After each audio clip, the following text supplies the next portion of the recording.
Je prends les terminologies un petit peu françaises, parce que c'est ce qu'on connaît dans nos bouquins.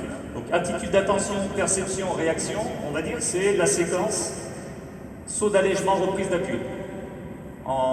Chez les Anglais, c'est split step.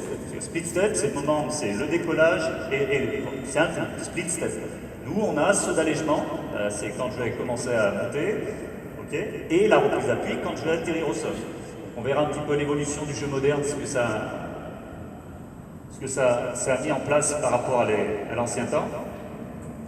Le deuxième, la frappe. Donc nous, par rapport au topic, par rapport au thème du jeu de jambes, ça sera comment j'utilise mes pieds, okay, pour favoriser certaines choses au niveau du corps, qui sont donc les rotations, si vous vous souvenez toutes les coups droits, revers, l'importance de ces rotations-là. Donc comment je vais utiliser mes pieds pendant cette action de frappe, à la fois pour conserver un équilibre dynamique et pour pouvoir anticiper ce qui va se passer derrière, c'est-à-dire le replacement.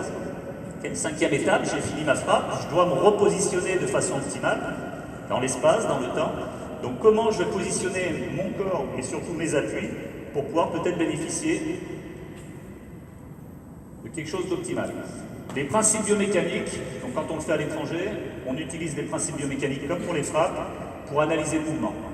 Donc, vous vous souvenez, biomec ou pas? Ça vous dit quelque chose, biomec? Vous l'avez fait en DES? En DE déjà? Donc le B, c'est quoi? Ouais, balance. Opposite force, donc force de réaction, c'est vrai. Le M. Le M, c'est le plus important. Le momentum, ça s'appelle la quantité de mouvement. Moi, je préfère appeler ça l'énergie. L'énergie linéaire, l'énergie en rotation. Le Elastic Energy, c'est le truc vraiment. Alors, en plus, dans le déplacement, on regarde les Federer, c'est vraiment la partie qui est la plus intéressante. Et le C,